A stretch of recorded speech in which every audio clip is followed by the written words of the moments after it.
Diretamente do Brasil, Brasília, Distrito Federal. Quem vos fala, mestre Dinho, trazendo sempre informações na palma da sua mão, com notícias de utilidade pública, nacional e internacional. O mestre Dinho, eu quero aqui, antes de iniciar esta live, eu quero falar sobre o Pix do juiz Oscar Aníbal Chapan.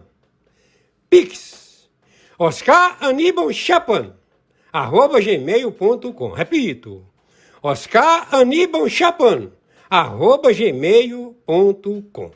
Está na descrição desse vídeo.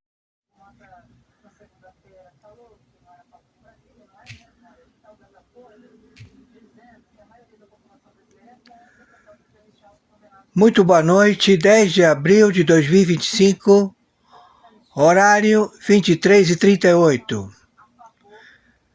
Atenção, atenção, contra-espionagem do Exército, da Marinha e da Aeronáutica. Atenção, contra-espionagem do SEBIN, da ABIN, do Serviço de Inteligência de 60 agências no planeta. Atenção, 123 países signatários do Tribunal Penal Internacional. Atenção, NATO, OTAN, Pentágono. Atenção, Supremo Tribunal Militar da República Federativa do Brasil. A anistia ampla e restrita em debate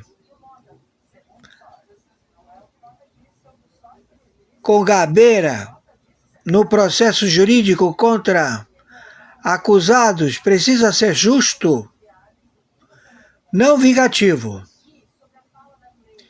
Correto. Então, vamos aos fatos, atos e circunstâncias. Conhecemos, temos provas irrefutáveis das atividades do desgoverno da Orcrim Foro de São Paulo no processo ilegítimo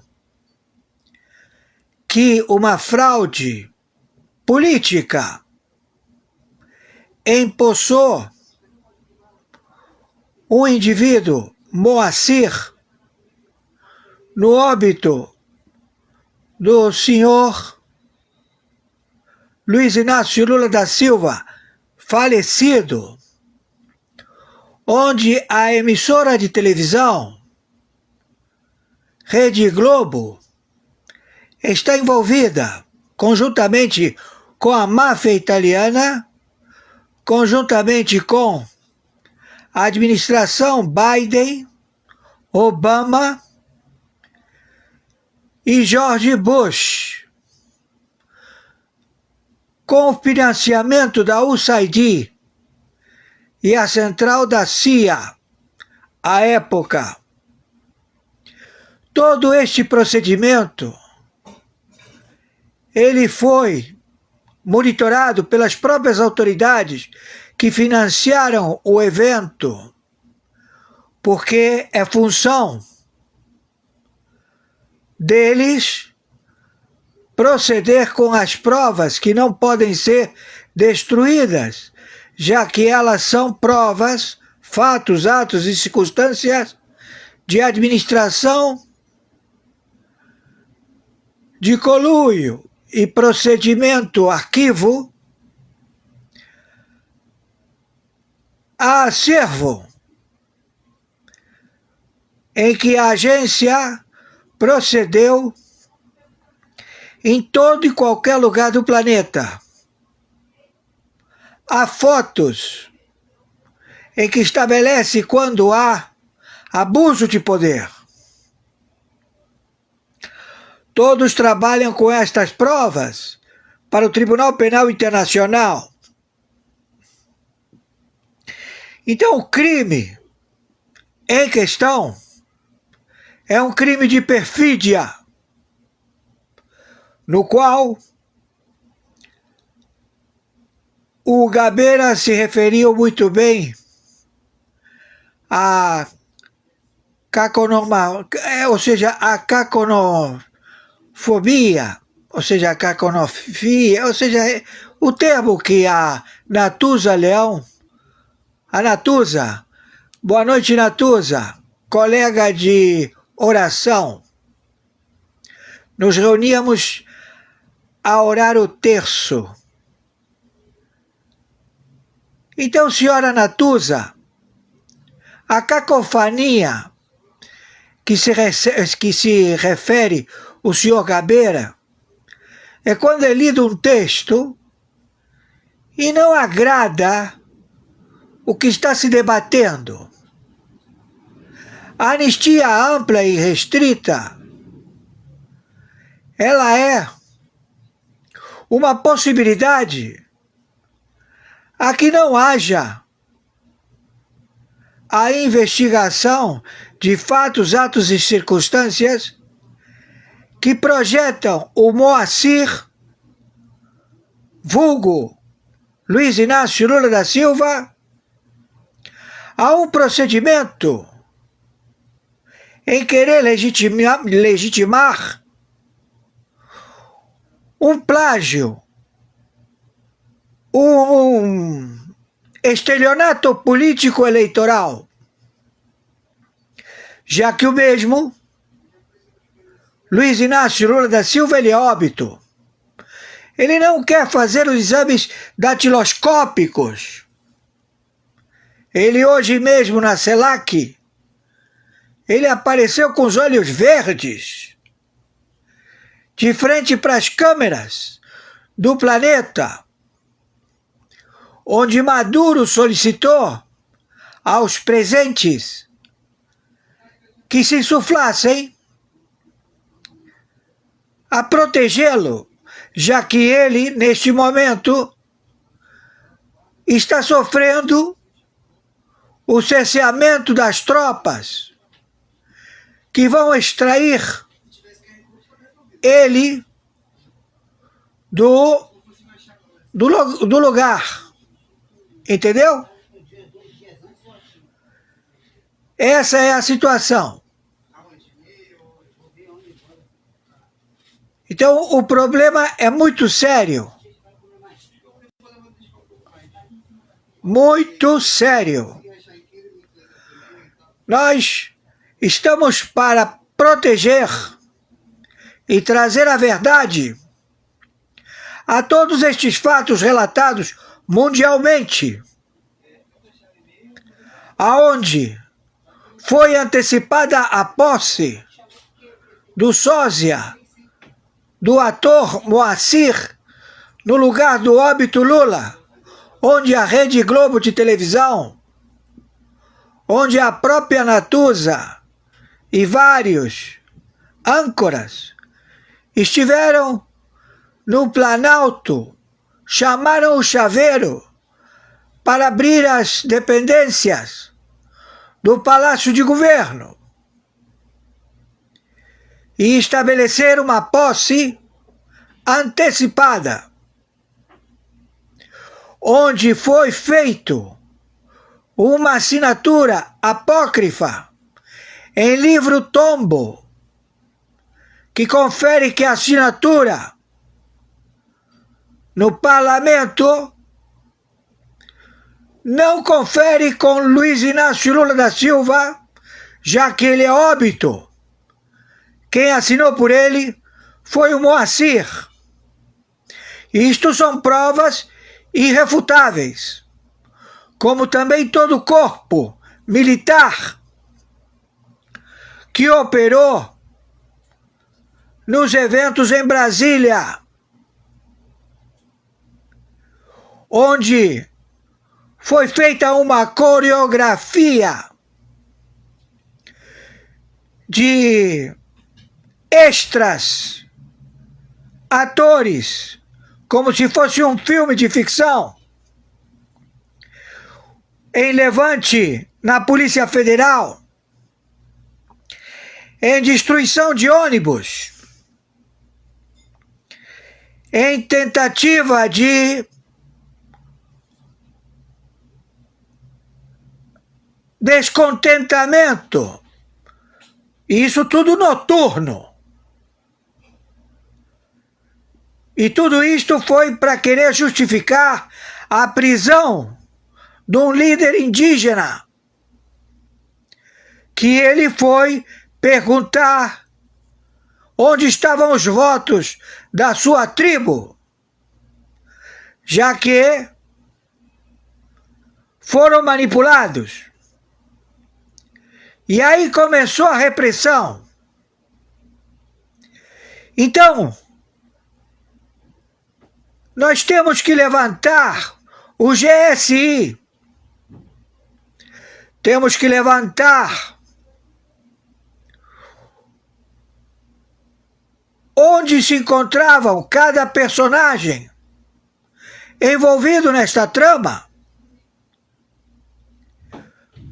e que houve a mudança de generais em pleno fim de semana. Não permitiram que o general posicionado pela hierarquia permanecesse no cargo de general e chefe das forças do exército, e foi suplantado por um amigo de clube de um narcoterrorista procurado com um prêmio de 8 milhões de dólares, Alexandre de Moraes, que é réu e que está sentenciado a pena perpétua pela própria ONU. E a ONU não está querendo divulgar o resultado, alegando que vai ser substituído o presidente da ONU por uma fêmea. Mas o resultado existe, e que condena Alexandre de Moraes à prisão perpétua. Então, todos estes fatos, atos e circunstâncias são provas irrefutáveis que nenhum capricho de nenhuma corte vai poder se impor através do enforcement. Não há condição. Então, Mota, o senador também presidente da Câmara do Senado, o posicionamento de vocês em obstrução a colocar em pauta o desejo do povo leva a uma desobediência civil muito mais perigosa do que o descontentamento popular que sindicato do Partido dos Trabalhadores, em hora marcada, chegou a Brasília com os ônibus e foram imediatamente para a esplanada dos ministérios. Fato, ato e circunstância comprovado. E lá fizeram quebra-quebra. Já havia elementos dentro das dependências do Supremo Tribunal Federal quando ainda não havia nenhum descontento nas praças dos três poderes. Eles já se encontravam dentro do Supremo Tribunal Federal e procederam, como também no Planalto, a se arquitetar e destruir imóveis. Tudo isto com provas irrefutáveis, porque a própria agência, à época, patrocinando a USAID, patrocinando o Biden, patrocinando o Obama, patrocinando o George Bush, para que eles cometessem o maior default dos EUAs, onde tiraram dinheiro da boca das crianças e do povo carente dos Estados Unidos da América, colocando piquetes do Black Hawk, colocando piquetes em toda a infraestrutura, a adquirir mais capital através da balbúrdia popular.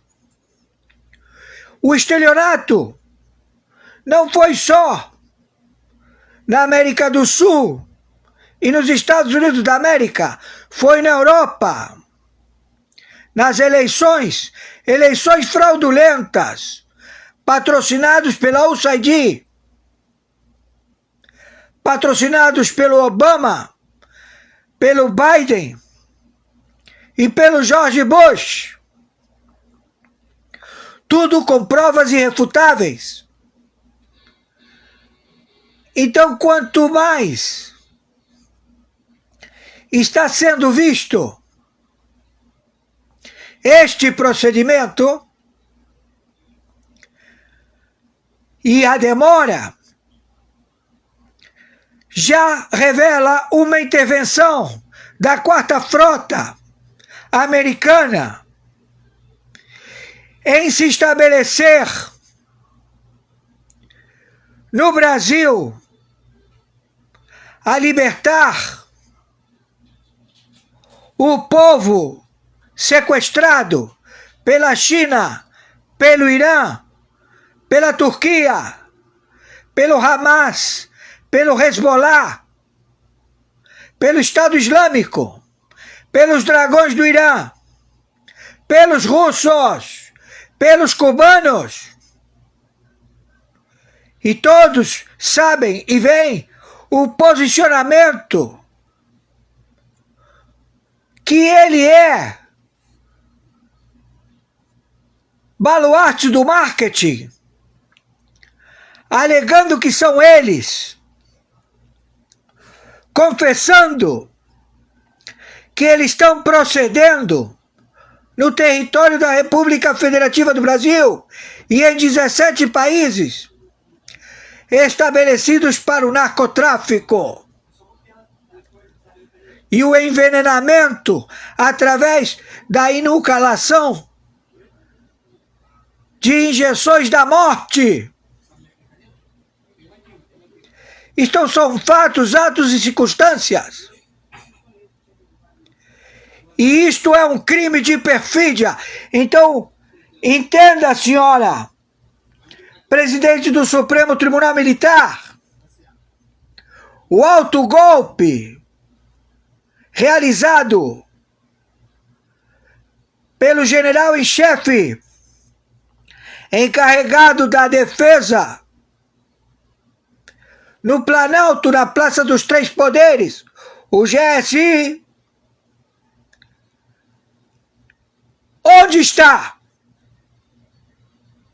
Ele teve participação geral. Não só ele como corpo militar do Exército, da Marinha e da Aeronáutica, em que todos eles traficam cocaína, fentanil, cristal. São o braço armado de assaltos a bancos. É uma estrutura paramilitar. Não ficará pedra sobre pedra. Então não há o que discutir ou o que impor ou propor por vocês que são parte do golpe. Ouviu, senhora Natuza? A senhora está envolvida. Lhe conheço. E a senhora me conhece. Então, temos que proceder com a verdade e a bem da lei. Gabeira, você vai ser levado preso aos Estados Unidos da América, porque você é um terrorista. Como todos que estão ocupando as dependências de governo, que foram todos anistiados, mas cometeram o mesmo crime. Terrorismo. São residentes, enganando e roubando a população da República Federativa do Brasil.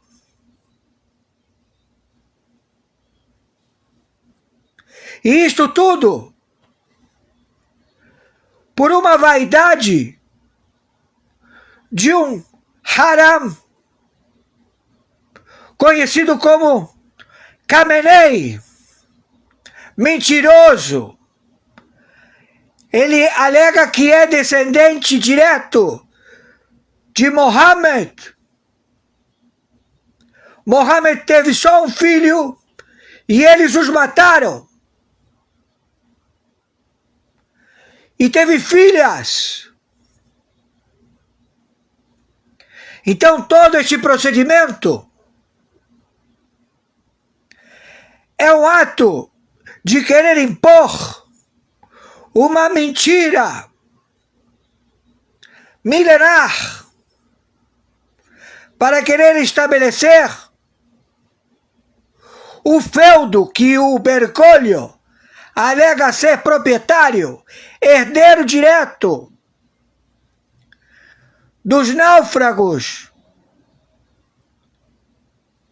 do dilúvio, em que ele reivindica, através de uma documentação, que ele é o herdeiro de toda a terra do planeta. E que, claro, qualquer cidadão nascido em qualquer lugar do mundo pode reivindicar esse mesmo pedido lavrado em cartório, mas tem que ser no momento do seu nascimento, até meses de vida como proprietário da terra. Então essa encíclica quer legitimar a tomada do território da República Federativa do Brasil, posicionado pela encíclica do Papa Bergoglio, conjuntamente com as forças de realeza da Inglaterra, da Holanda, todos narcoterroristas,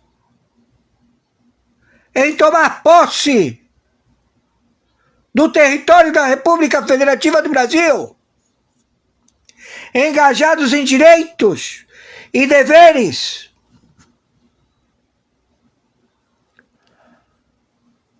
Só que a sua ambição levou a este procedimento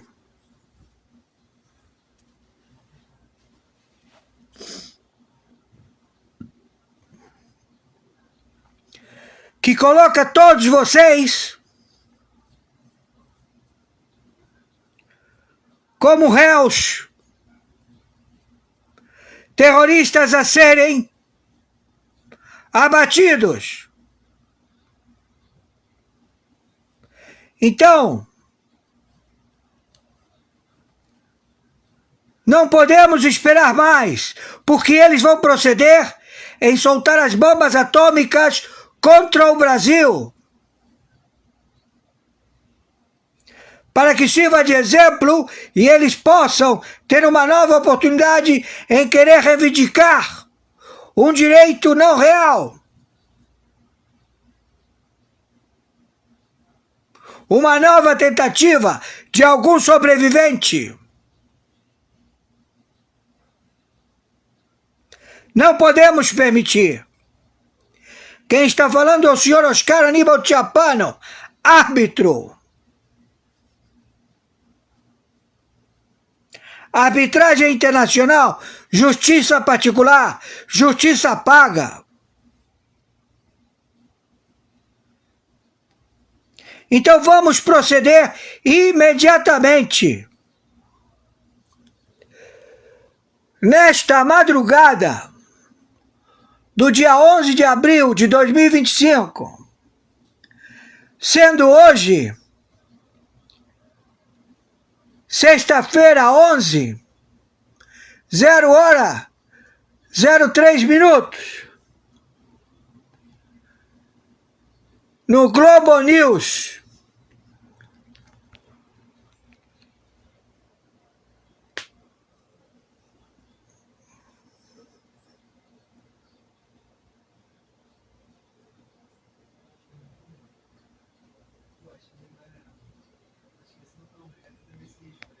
todos identificados e conforme determinação, meu Pix é meu e-mail, Oscar Aníbal Chapano, @gmail.com, plataforma Banco, Mercado Pago. Meu Pix de sobrevivência, CPF 510 466 44734, plataforma Banco, Mercado Pago. Os patrocinadores deste alto golpe são 88 facções do narcotráfico local no Brasil. As Farc, o ELN, os comandos mexicanos, colombianos, da CELAC, todos identificados, e que já estamos procedendo à guerra contra estes elementos. Finalize isto.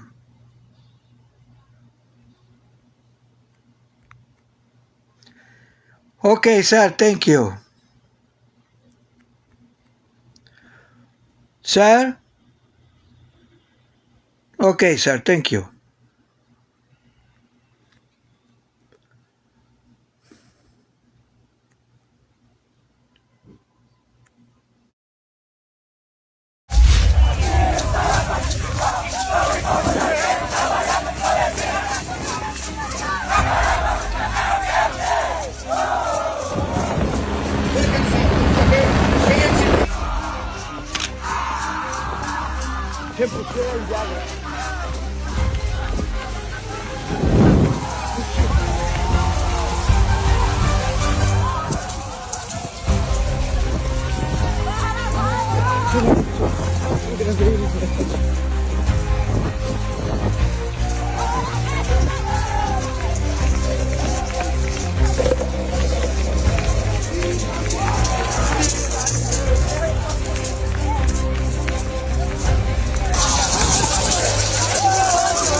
Atenção, atenção, atenção, meus amigos e amigas patriotas.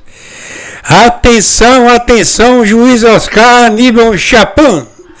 Quem vos fala, mestre Dinho? O que é que está acontecendo em Brasília? Juiz Oscar Aníbal Chapin, que tipo de invasão é essa? O senhor sabe, foi exatamente uma matéria que o juiz enviou para o mestre Dinho.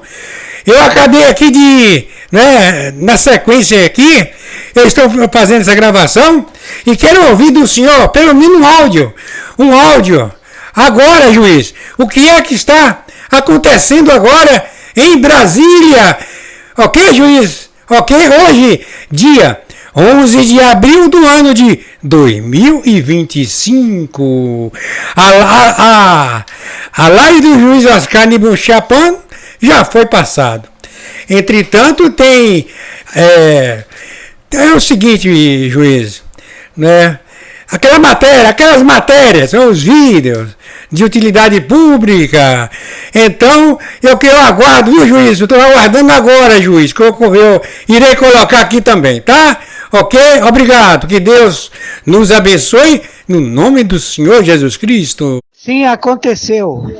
Aconteceu lá em Brasília. Aliás, está acontecendo. E eles não estão mostrando na televisão. Teve até deputada agredida com spray de pimenta. Teve porrada. Tá tendo maior auê lá. Para você ter uma ideia, Hugo Mota fugiu de Brasília.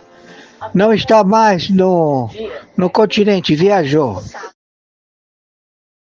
Por que tanta perseguição a Alan dos Santos? Vocês vão saber agora nesse vídeo. Se eu te disser que praticamente Alan dos Santos é um arquivo vivo e ele tem coisas escondidas que até mesmo a esquerda duvida, é isso mesmo, gente. Neste vídeo ele vai falar sobre Lava Toga.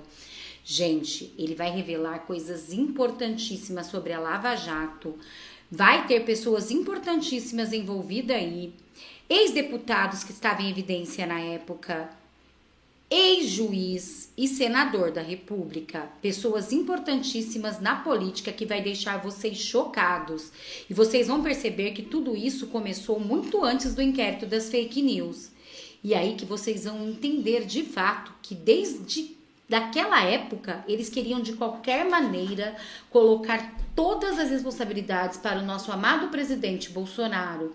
E aqui Alan dos Santos resolve revelar tudo, dar nome a todos eles. E o que ele vai revelar vai chocar vocês. E mais, ainda vamos trazer informações sobre Adélio Bispo. Então, como vocês podem ver, prestem atenção nesse vídeo, parem tudo que vocês estão fazendo e vejam essas revelações inéditas de Alan dos Santos. Expliquei o que estava sendo a Lava Toga.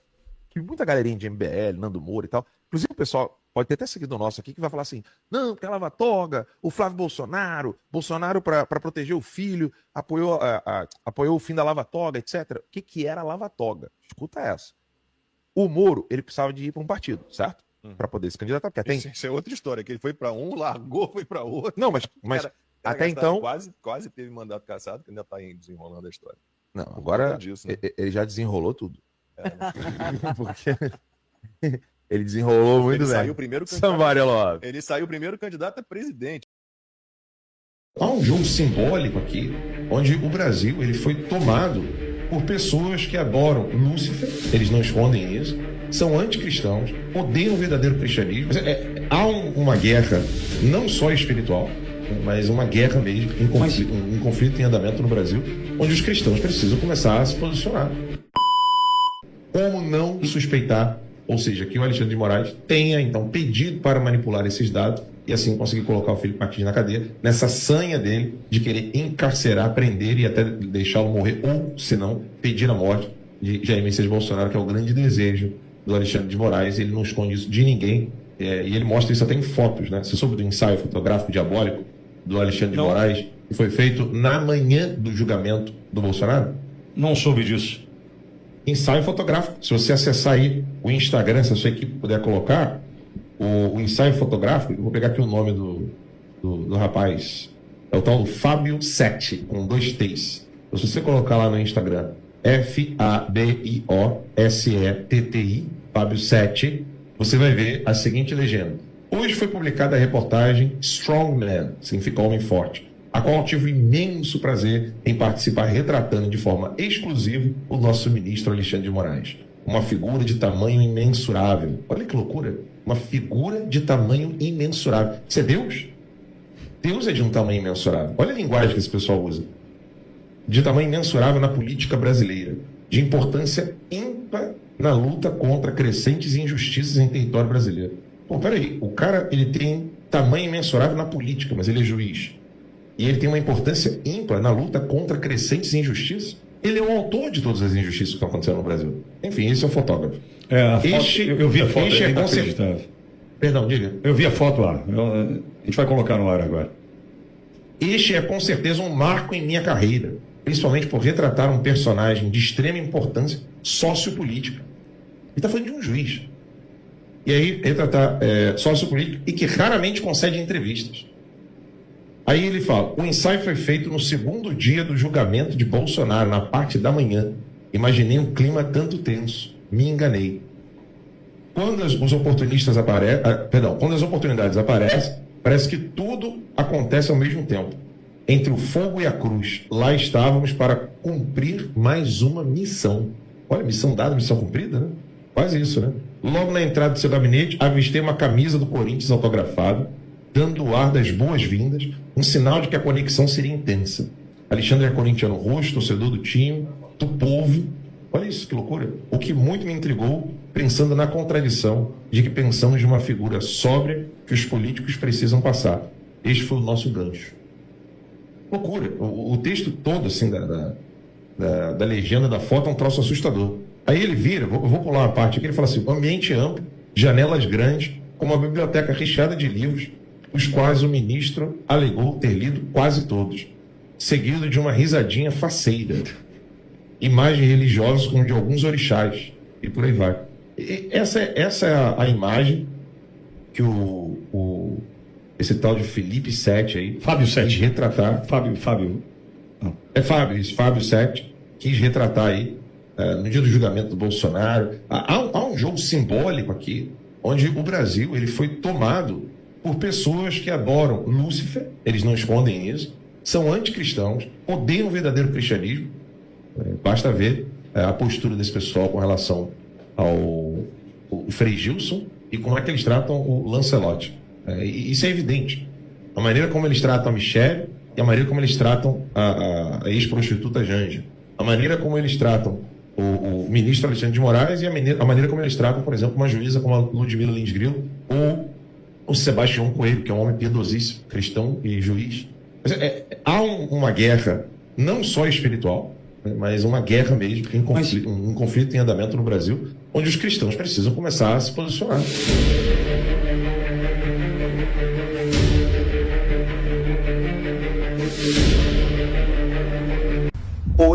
Hoje, nesta data, o ministro Alexandre de Moraes tem um artigo dele publicado numa revista aqui dos Estados Unidos. Ele faz uma entrevista, vamos dizer assim, com o jornalista John Lee Anderson, da The New Yorker, que é uma revista de esquerda, né, progressista. Mas assim mesmo, olha só que interessante.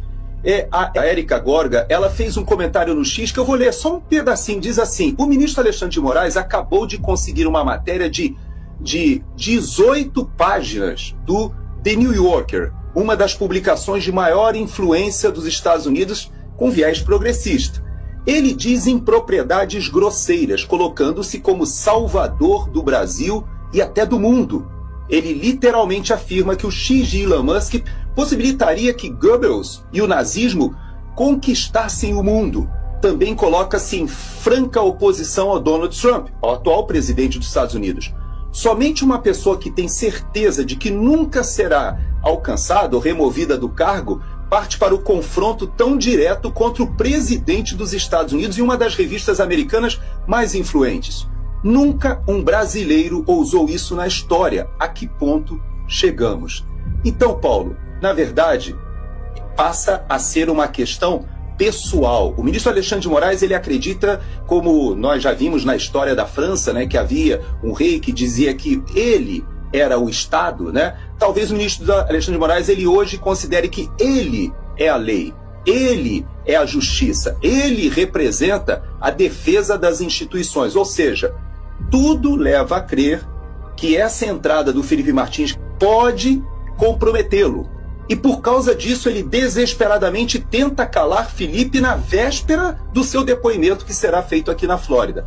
E não é que agora ele resolveu entrar na disputa mundial contra Donald Trump e Elon Musk, se colocando ostensivamente como o guardião da democracia no Brasil contra o laranjão e o homem mais rico do mundo.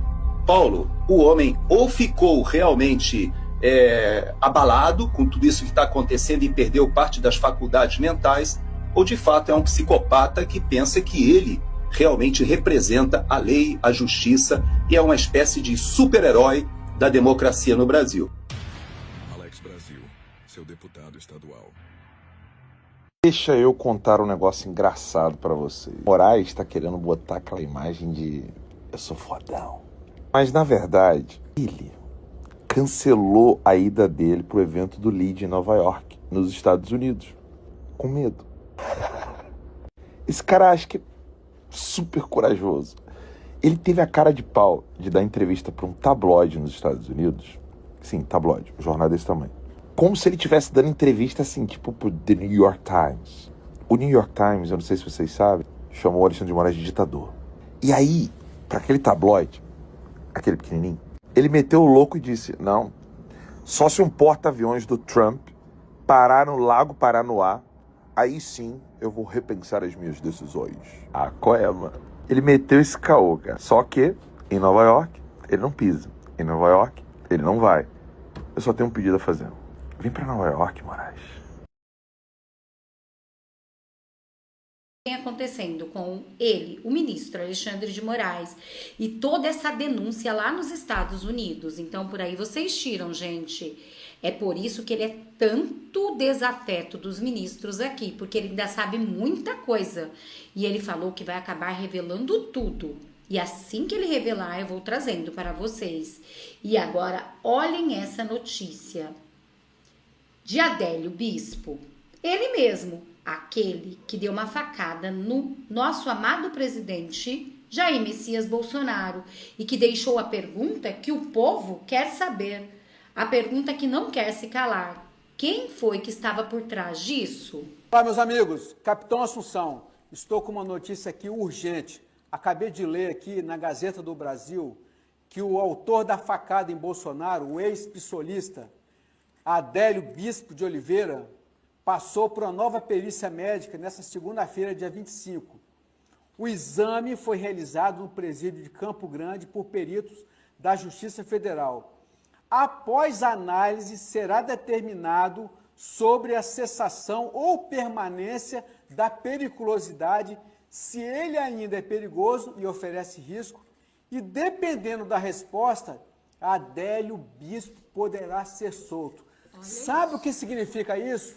Na primeira oportunidade que esse vagabundo estiver em liberdade, a esquerda maldita vai matar esse vagabundo e vão responsabilizar o presidente Jair Messias Bolsonaro ou os bolsonaristas. Preste atenção que isso aqui é o grande golpe da esquerda para tentar colocar a culpa no nosso presidente Jair Messias Bolsonaro. Compartilhe ao máximo esse vídeo, pessoal, porque nós não vamos ficar calados. Nós vamos denunciar o máximo possível. Vou repetir mais uma vez, na hora que soltar Adélio Bispo, a esquerda vai matá-lo e vão responsabilizar os bolsonaristas e o presidente Jair Messias Bolsonaro. Estamos juntos. É bem isso, gente. Aqui o Capitão Assunção tem toda a razão. Como vocês viram que disse Alan dos Santos, tudo eles jogam para Bolsonaro. E com certeza, se isso realmente acontecer que tá falando o capitão, eles vão colocar a culpa em Bolsonaro, como eles tentaram fazer com Marielle. Mas graças a Deus a verdade veio à tona. Conhecereis a verdade e a verdade vos libertará. Ele diz que não há pertinência, lembrando que houve a inversão do ônus da prova. O Felipe Martins produziu provas, sendo que não havia nada contra ele. A acusação era que teria viajado ao exterior, como se isso fosse crime, e ele provou que não viajou. Ele produziu documentação farta, não só da geolocalização dele, mas até de transporte de Uber, comprovante de que foi a uma lanchonete. O Felipe provou tudo, de que não tinha saído do país. Agora, Paula, você fala kafkiano, de fato é, mas eu achava, até um dado momento da história do Felipe Martins, inclusive quando ele foi preso, ele passou 6 meses preso e hoje está preso a uma tornozeleira eletrônica, que se tratava de um caso de maldade. Hoje, eu acho que extrapola. Hoje eu acho que se trata de medo. O gabinete do ministro Alexandre de Moraes e a Polícia Federal que serve, que atende a esse gabinete, eles estão com medo. Porque há uma investigação em curso nos Estados Unidos. Nós noticiamos isso, entrevistamos uma das advogadas do Felipe Martins que mora nos Estados Unidos, a Ana Bárbara, aqui em Oeste Sem Filtro ontem, e ela trouxe com toda clareza, lucidez, ponto a ponto do que é que o Felipe está passando. Tudo que o Felipe passou nesse período, cronologicamente, como é que funciona a questão do visto, como foi introduzido o nome, os erros, por exemplo, o Felipe em vez de Filipe. Ela apresentou toda a documentação. Então, o que é que o ministro Alexandre de Moraes, seus auxiliares, a Polícia Federal, que também o auxilia, do que é que se trata? Do que é que a gente está falando para resumir aqui? Eles estão com medo que seja descoberta uma fraude. É disso que se trata. Houve uma fraude. A advogada falou isso com todas as letras. Eu estou repetindo o que ela disse. E ela é especialista nisso. Ela está em contato com autoridades de Orlando, sobretudo, mas também esteve com autoridades de Nova York. E nos Estados Unidos, a justiça não é igual à justiça brasileira. Lá funciona. Lá é de verdade. Lá também existe o FBI. Então, esse é o ponto. Paula, esse é o ponto. Eles estão com muito medo que a fraude seja revelada. E a má notícia para eles é que ela será revelada. É assim que tem que ser, gente. A gente tem que sempre conhecer a verdade. E é por isso que eu quero que você fique aqui comigo nesse canal, porque aqui nós trazemos a verdade que a mídia não mostra. Muito obrigada a todos. Só não esquece de compartilhar, de curtir, de comentar. E também quero fazer um convite muito especial a cada um de vocês. Se vocês são de direita, apoiador do presidente Bolsonaro, mas ainda não é inscrito aqui nesse canal, eu te convido a se inscrever nesse canal e vir fazer parte dessa família de direita, você também. Faça como Antônio Carlos e vem fazer parte da nossa família de direita, que aqui você vai ser sempre muito bem-vindo e vai ficar muito bem informado. Olá, amigos. Hoje falaremos sobre um acontecimento impressionante. A data é 9 de abril de 2025 e a agenda mundial é mais uma vez sacudida pela tensão entre os Estados Unidos e a Venezuela. Forças especiais americanas capturaram um dos homens mais próximos do presidente venezuelano Nicolás Maduro, o comandante das forças terrestres, em uma operação impressionante em Honduras. Essa ação parece ter saído diretamente de um filme de Hollywood, com jatos de combate, espionagem, forças especiais emboscando no aeroporto e um recado claro dos Estados Unidos: vamos acabar com esse jogo. Então, como essa operação ocorreu e quem é esse comandante capturado? Tudo começou há algumas semanas, quando a inteligência americana interceptou informações vindas da Venezuela. Segundo a CIA, o general Héctor Álvares, comandante das forças terrestres de Maduro, iria viajar ao México em uma missão secreta. Mas qual era o verdadeiro objetivo de Álvares? Álvares supostamente pretendia fechar um acordo militar sigiloso com o governo mexicano para fornecer à Venezuela novas armas e apoio logístico. Isso poderia ter sido um movimento decisivo na tentativa de sobrevivência do regime de Maduro. Mas foi aí que entrou em cena o olhar afiado dos Estados Unidos. A CIA passou a seguir cada passo de Álvares. Satélites, escutas telefônicas e relatórios de agentes foram reunidos como um quebra-cabeça. E ficou claro: Álvares decolaria da Venezuela em um jato privado na noite de 8 de abril com destino à cidade do México. Mas havia algo que ele não sabia. Os Estados Unidos planejavam interceptar o voo assim que ele entrasse no espaço aéreo hondurenho. A fase de planejamento foi como uma partida de xadrez. Jatos F-22 Raptor da Força Aérea Americana começaram a patrulhar Honduras. Também foi feito um acordo secreto com o governo local. Honduras, como aliado dos Estados Unidos, autorizou a operação. O avião de Álvares entrou no espaço aéreo hondurenho cerca de 2 horas após a decolagem. Foi então que os jatos americanos agiram. Os F-22 ordenaram por rádio que a aeronave aterrissasse imediatamente no aeroporto de Tegucigalpa, sob ameaça de ser abatida. O pânico tomou conta do avião. Os pilotos tentaram resistir, mas a mira de míssil nos F-22 acabou com qualquer hesitação. Sem saída, a aeronave foi forçada a pousar na pista hondurenha. Quando o avião de Álvares aterrissou pela manhã do dia 9 de abril, não havia uma equipe de recepção comum aguardando. Em vez disso, a unidade de elite Delta Force, as forças especiais americanas, espreitava nas sombras. Esses soldados estavam equipados com visão noturna, equipamentos de contenção e armas com mira a laser. Assim que o avião parou, eles forçaram as portas e lançaram bombas de gás para dentro. A operação foi tão rápida e perfeita que nem mesmo as forças hondurenhas puderam reagir. Álvares foi colocado imediatamente em um helicóptero Black Hawk e levado aos Estados Unidos, onde agora está sendo interrogado, provavelmente em uma base secreta na Flórida. Mas quem é esse homem e por que ele era tão importante? O general Héctor Álvares era uma das figuras mais confiáveis dentro do regime de Maduro. Com vasta experiência, era conhecido como um comandante duro e implacável. No comando das forças terrestres venezuelanas, teve papel essencial na repressão de revoltas internas e combate a ameaças externas. Álvares também é acusado de coordenar o tráfico de drogas, sob ordens de Maduro, especialmente na fronteira com a Colômbia. Os Estados Unidos o perseguiam há anos. Sua viagem ao México não era apenas um acordo militar, mas também uma tentativa de resgatar a economia colapsada da Venezuela. Com armamento e suporte logístico mexicanos, Maduro poderia reforçar seu poder interno e externo. No entanto, a captura de Álvares arruinou completamente esse plano. Segundo fontes de inteligência, ele possui toneladas de informações sobre as operações militares secretas da Venezuela. Se essas informações forem reveladas aos Estados Unidos durante o interrogatório, o regime de Maduro pode entrar em colapso. Por que os Estados Unidos arriscaram tanto em uma operação desse porte? A resposta é direta: encurralar a Venezuela e enviar um recado a Maduro. Você não tem mais para onde correr. O sucesso da operação foi comemorado em Washington. O presidente americano Donald Trump declarou na Casa Branca: isto prova mais uma vez o poder dos Estados Unidos. Digo a Maduro e sua gangue: não mexam conosco, pois não podem vencer. Trump estava sorridente. Para ele, a missão representa uma vitória interna e externa.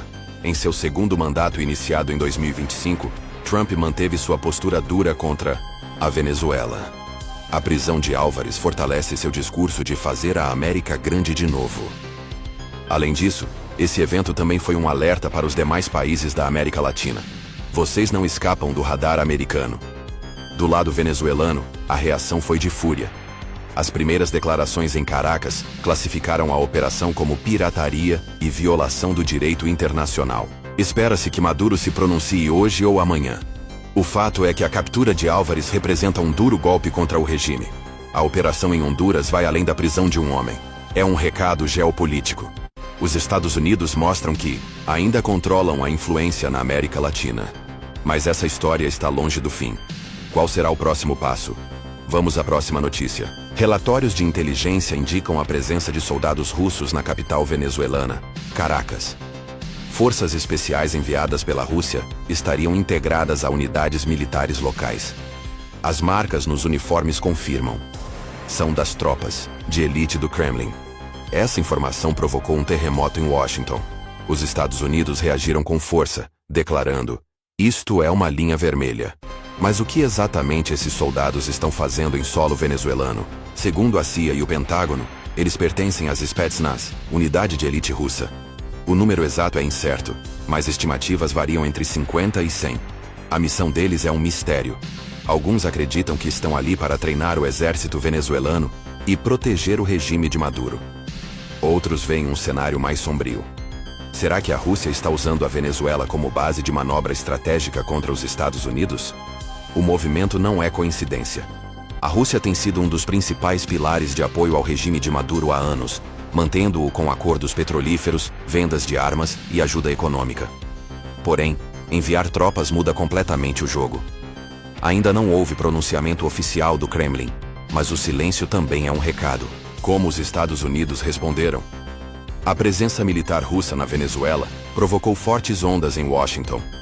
O Departamento de Defesa afirmou imediatamente: presença russa aqui é uma ameaça direta à segurança nacional americana. O porta-voz do Pentágono foi categórico, mas não pararam nas palavras. Poucas horas após a confirmação da inteligência, a Marinha Americana intensificou sua presença no Caribe. O porta-aviões USS Gerald Ford, junto a destroyers e submarinos, dirigiu-se à região. Aviões de reconhecimento, partindo da Flórida, começaram a patrulhar a costa venezuelana. É demonstração de força ou preparação para a guerra? Ainda não está claro. Trump também não se calou. Segundo fontes da Casa Branca, ele afirmou em reunião privada: a Rússia não brincará no nosso quintal, não vamos permitir. Trump já mantinha uma política agressiva contra a Venezuela, mas esse episódio pode tensionar tudo ainda mais. A tensão aumentou também no Congresso americano. Alguns senadores propuseram novas sanções contra a Rússia, enquanto outros sugeriram intervenção militar direta. Por que reação tão intensa? Porque a Venezuela está praticamente na porta dos Estados Unidos. Desde a doutrina Monroe, os Estados Unidos consideram a América Latina sua esfera de influência. A presença militar russa desafia diretamente essa lógica, lembrando os tempos da Guerra Fria. Agora, a pergunta: por que a Rússia enviaria tropas à Venezuela? Sem uma explicação oficial, especialistas apontam 3 teorias. A primeira é demonstração de força. Em meio à guerra, na Ucrânia, Moscou quer mostrar que ainda é uma potência. E a Venezuela é o palco ideal para isso.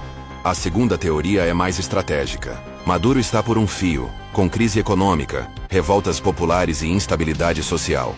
A Rússia não quer perder um aliado com petróleo abundante e posição geográfica privilegiada. As Spetsnaz podem ter sido enviadas para conter um possível golpe e manter Maduro no poder.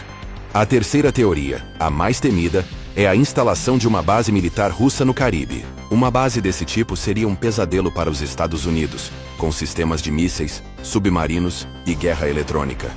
Tudo é possível, mas o risco para Moscou também é alto. A resposta americana pode ser mais dura do que o previsto. E o povo venezuelano está dividido. Alguns enxergam os soldados russos como salvadores, dada a dependência do regime por ajuda externa. Outros temem que o país se torne campo de uma guerra por procuração. Os protestos crescem nas ruas, mas as forças de Maduro mantêm o controle. Enquanto isso, países vizinhos observam com tensão. A Colômbia intensifica sua parceria com os Estados Unidos, enquanto Cuba permanece em silêncio. A Venezuela virou peça-chave, não só em seu próprio destino, mas no futuro de toda a região.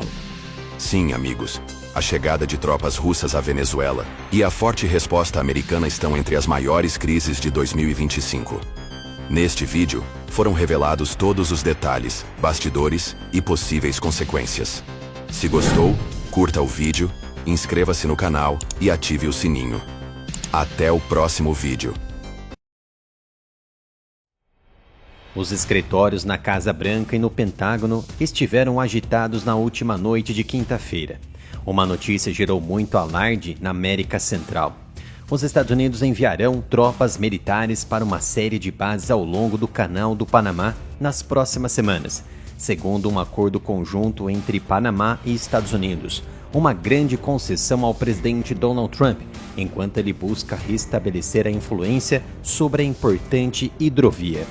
O acordo, assinado por altas autoridades de segurança de ambos os países, permite que militares dos Estados Unidos sejam enviados a instalações controladas pelo Panamá para treinamento, exercícios e outras atividades não relacionadas. O acordo não chega a permitir que os Estados Unidos construam suas próprias bases permanentes na região, uma medida que seria profundamente impopular entre os panamenhos e juridicamente arriscada, mas dá aos Estados Unidos ampla margem de manobra para mobilizar um número não especificado de pessoal para bases, algumas das quais foram construídas por Washington quando ocupou a zona do canal décadas atrás. Donald Trump, desde que retornou ao poder em janeiro, tem afirmado repetidamente que a China tem uma influência sobre o canal, que movimenta cerca de 40% do tráfego de contêineres dos Estados Unidos e 5% do comércio mundial. Segundo os últimos acordos que foram firmados no passado, o Panamá se comprometeu a retomar o controle da hidrovia estratégica que os Estados Unidos financiaram, construíram e controlaram até 1999. O presidente Mulino esteve na última quinta-feira no Peru, onde revelou que os Estados Unidos pediram para ter bases próprias na região. Já Mulino disse que havia dito ao chefe do Pentágono, Pete Hegseth, que as bases americanas, permitidas por um projeto anterior, seriam inaceitáveis. Mulino alertou ao secretário de Defesa Hegseth sobre os perigos em anunciar ou tentar criar uma base militar no país, mesmo com os projetos anteriores aprovados. Abre aspas, se você quer criar uma confusão, o que colocamos aqui vai incendiar o país. Fecha aspas para Mulino. No diluído memorando de entendimento entre as partes, assinado por Hegseth e pelo chefe de segurança do Panamá, Frank Abrego, na quarta-feira, o Panamá obteve suas próprias concessões. Um ponto positivo do memorando entre as partes está no fim das narrativas e intenções de Donald Trump em reconquistar o canal do Panamá à força. Agora os Estados Unidos reconheceram a soberania do Panamá sobre o canal, o que não era garantido após a recusa de Trump em descartar uma invasão. E o Panamá manterá o controle sobre quaisquer instalações. Mas, dada a disposição de Trump de rasgar ou reescrever acordos, tratados e acordos comerciais com tropas no chão no Canal do Panamá, isso pode oferecer pouco conforto aos panamenhos preocupados. O país tem uma relação longa e difícil com os Estados Unidos. Eles têm laços culturais e econômicos estreitos, apesar da ocupação americana da zona do canal durante décadas e da invasão americana há 35 anos para derrubar o ditador Manuel Noriega. Essa invasão matou mais de 500 panamenhos e arrasou partes da capital. A promessa de Trump de retomar o canal e sua reivindicação de influência chinesa provocaram manifestações em massa. Por lei, o Panamá opera o Canal do Panamá, dando acesso a todas as nações. Mas o presidente americano Donald Trump se concentrou no papel de uma empresa lá de Hong Kong, só que controlada pela China, que opera portos em ambas as extremidades do canal que liga os oceanos Atlântico e Pacífico há décadas. Sob pressão da Casa Branca, o Panamá acusou a Panama Ports Company, parte sob controle da China, de não cumprir suas obrigações contratuais e pressionou a empresa a sair do país. Os Estados Unidos têm agora a China como principal alvo a ser enfraquecido nos próximos 4 anos. E durante a histórica visita ao Canal do Panamá, o secretário de Defesa americano Pete Hegseth mandou um recado claro, curto e objetivo para a China. Abre aspas para Hegseth. Quero ser bem claro aqui. A China não construiu este canal. A China não opera este canal. E a China não irá armar este canal. Fecha aspas para Hegseth. To this end, the United States and Panama have done more in recent weeks to strengthen our defense and security cooperation than we have in decades. China-based companies continue to control critical infrastructure. This makes Panama and the United States less secure, less prosperous, and less sovereign. China did not build this canal. China does not operate this canal. And China will not weaponize this canal. Together with Panama in the lead, we will keep the canal secure and available for all nations through the deterrent power of the strongest, most effective, and most lethal fighting force in the world. Agradeço imensamente a sua participação neste vídeo. Continue me apoiando, se inscrevendo, ativando o sino de notificação. Você também pode comprar as camisetas oficiais da loja do canal, omapenca.com/área militar. Ou se preferir, pode fazer uma doação para o Pix, canal ariameritarov@gmail.com. Isso vai ajudar imensamente a continuação do meu trabalho em trazer mais informações, análises e vídeos para vocês.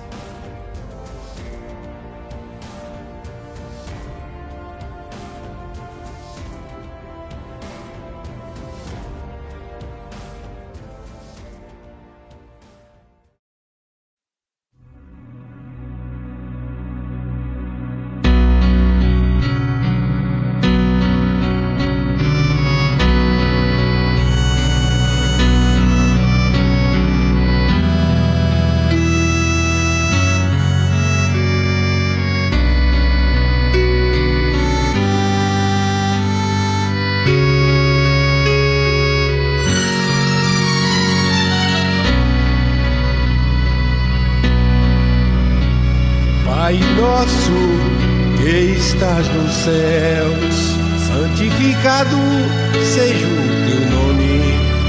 Venha o teu reino, seja feita a tua vontade, assim na terra como no céu. O pão nosso de cada dia nos dá hoje. Perdoa-nos as nossas dívidas, assim como nós perdoamos aos nossos devedores.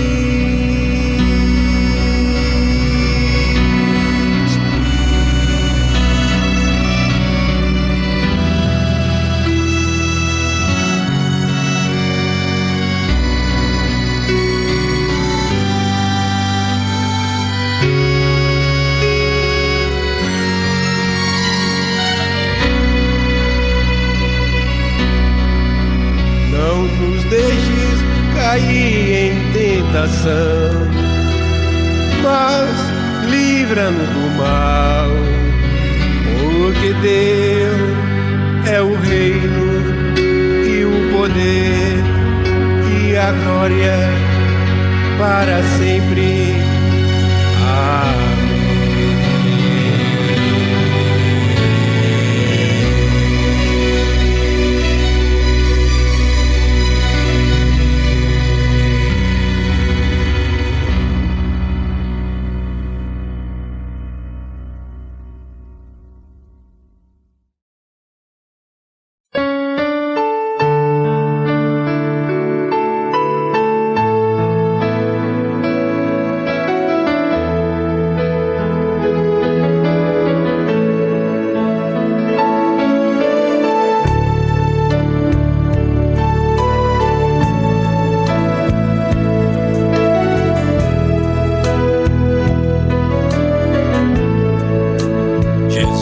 Meu amor maior é a fonte inesgotável, meu amigo incomparável, nada me separa desse amor. Em tudo que me acontece, encontro o teu amor. Eu te amo ainda mais que a abelha ama a flor. Eu te amo ainda mais que a abelha ama a flor. Pois pra te adorar foi que eu nasci, e eu já entendi minha vida te entregar.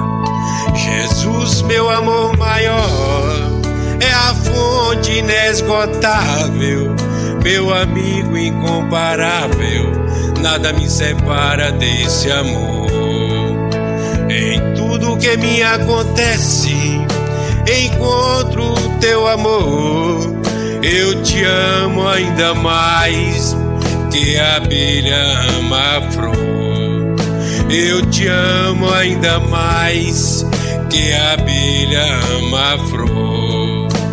Pelo teu grande amor, que é tudo para mim, o meu amor maior, este amor que não tem fim.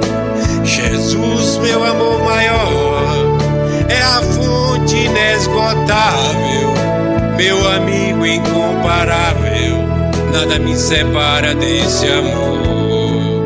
Em tudo que me acontece, encontro teu amor. Eu te amo ainda mais que a abelha ama a flor.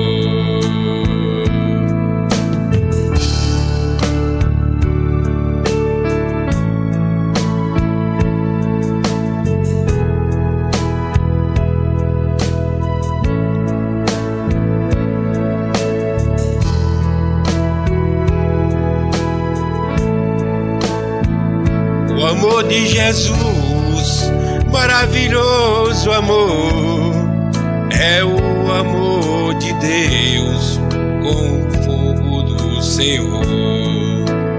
Jesus, meu amor maior, é a fonte inesgotável, meu amigo incomparável, nada me separa desse amor. Em tudo que me acontece, encontro teu amor. Eu te amo ainda mais que a abelha ama a flor. Eu te amo ainda mais que a abelha ama a flor. Pois pra te adorar foi que eu nasci, e eu já entendi minha vida te entregar. Jesus, meu amor maior, é a fonte inesgotável, meu amigo incomparável, nada me separa desse amor. Em tudo que me acontece, encontro teu amor. Eu te amo ainda mais que a abelha ama a flor. Eu te amo ainda mais que a abelha ama a flor.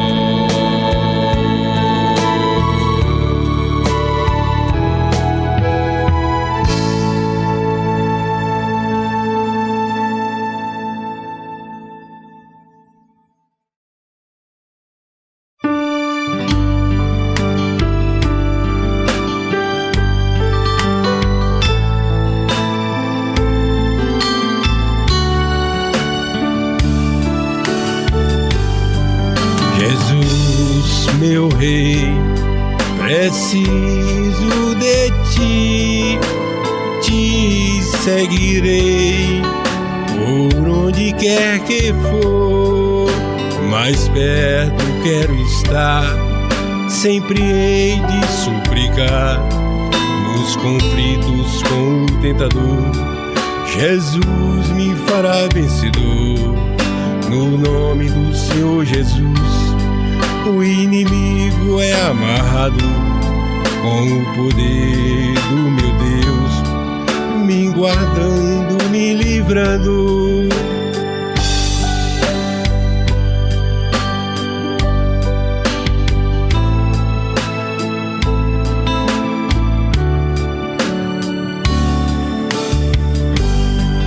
Jesus, meu rei, preciso de ti, te seguirei por onde quer que for, neste mundo sem razão, só Jesus é a solução, com toda a razão de ser, Jesus me fez renascer, nos momentos mais incertos, quando tenho algum problema, Jesus, amigo certo, renovando minha vida.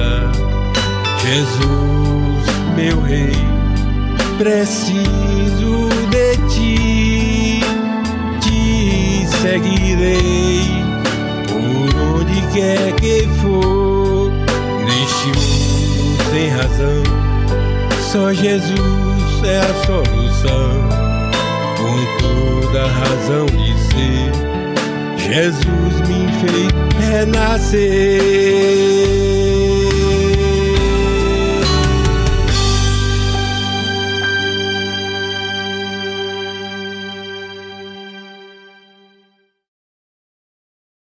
Diretamente do Brasil, quem vos fala, Mestre Dinho, trazendo sempre informações na palma da sua mão. E o meu convite especial, por gentileza, entra na descrição desse vídeo. Urgente! Clicar nos links abaixo. É uma surpresa e você pode ganhar muito dinheiro.